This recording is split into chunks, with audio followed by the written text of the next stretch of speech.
Assalamualaikum warahmatullahi wabarakatuh. Om Swastiastu, Namo Buddhaya, salam kebajikan atau salam sejahtera bagi kita semua. Halo teman-teman semua, kenalkan saya Sylvia Marindra dari Universitas Sultan Ageng Tirtayasa, Fakultas Pertanian, jurusan Ilmu Perikanan angkatan 23. Baiklah, di sini izinkan saya sedikit berbagi ilmu tentang lemak. Sebagaimana kita ketahui, lemak adalah senyawa organik yang tidak larut dalam air, namun larut dalam pelarut organik seperti alkohol, eter, dan kloroform. Lemak ini memiliki beberapa fungsi penting dalam tubuh manusia, termasuk sebagai sumber energi cadangan, komponen struktur, membran sel, dan pembentuk hormon. Jenis-jenis lemak. Lemak itu terbagi menjadi dua, lemak jenuh dan lemak tak jenuh. Lemak jenuh itu umumnya itu berasal dari produk hewani dan cenderung padat pada suhu ruang.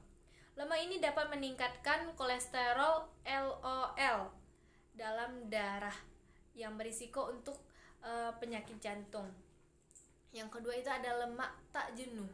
Lemak tak jenuh itu juga terbagi dua, teman-teman, yaitu lemak tak jenuh tunggal dan lemak tak jenuh ganda. Yang mana lemak tak jenuh tunggal itu dia tuh memiliki satu rantai.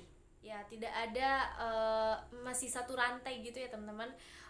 Contohnya itu biasanya ditemukan dalam minyak zaitun, avokat, dan kacang-kacangan. Lemak ini tuh dapat menurunkan kolesterol. Terus yang kedua itu ada lemak tak jenuh ganda, yang mana dia tuh memiliki salah satu rantai itu yang ganda ya teman-teman, dua. Nah, umumnya itu biasanya ditemukan dalam ikan, biji-bijian, dan minyak nabati. Lemak ini tuh penting untuk fungsi otak dan mengurangi peradangan. Nah, selanjutnya itu ada fungsi lemak.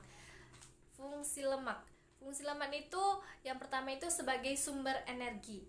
Dan yang kedua itu pelindung organ, yang mana dia tuh melindungi organ-organ vital tubuh dengan membentuk penyangga, dengan menyediakan bantalan atau penyangga gitu loh teman-teman.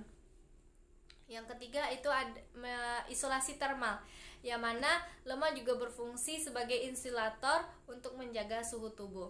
Dan selanjutnya itu penyimpan vitamin.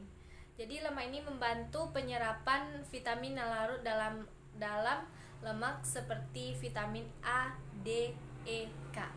Nah, dan terakhir itu komponen membran sel. Jadi lemak itu membentuk bagian dari membran sel dan berperan dalam pengaturan seluler. Nah, lemak itu memiliki dampak bagi kesehatan ya teman-teman. Yang pertama itu kesehatan jantung. Sebagaimana kita ketahui tadi, yang pada lemak yang jenuh itu dia kan berisiko untuk penyakit jantung.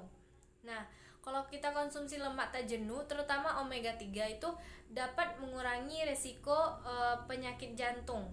Sebaliknya, konsumsi lemak jenuh dan yang berlebihan dapat meningkatkan risiko penyakit jantung. Terus yang kedua itu manajemen berat badan, yang mana lemak itu yang berlebihan dalam diet dapat berkontribusi terhadap obesitas jika tidak diimbangi dengan aktivitas fisik yang cukup. Nah, di sini tuh sebagaimana kita ketahui ya teman-teman, kalau kita udah kayak obesitas gitu kan kayak gimana gitu, gendut, gemuk gitu kan. Jadi kita harus memperbanyak aktivitas fisik supaya badan kita itu normal. Nah, pada lemak ini tuh ada contohnya itu teman-teman. Contoh asam lemak jenuh itu ada, tadi maaf ya belum saya sebutkan, itu ada asam butirat, heksanoat, oktanoat, dekanoat, laurat, dan lain-lain sebagainya. Kalau asam lemak tidak jenuh itu ada oleat, palmitoleat, linoleat, arachidonat, dan lain-lain sebagainya ya teman-teman. Nah, untuk materi yang tentang lemak ini, lemak itu tersusun dari gliserol yang terikat pada 3 asam lemak yang disebut dengan trigliserida. Yang pertama itu ada asam lemak, kedua gliserol, dan trigliserida atau lemak ya teman-teman. Nah, kita sering itu nggak sih, kayak bingung gitu, kenapa apa sih membedain lemak dan minyak gitu.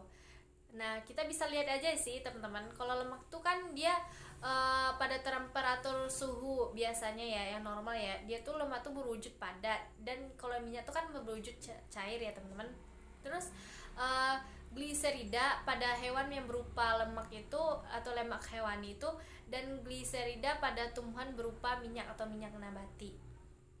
Nah, untuk komponen minyak itu terdiri dari gliserida yang memiliki banyak asam lemak tak jenuh, sedangkan komponen lemak memiliki asam lemak jenuh.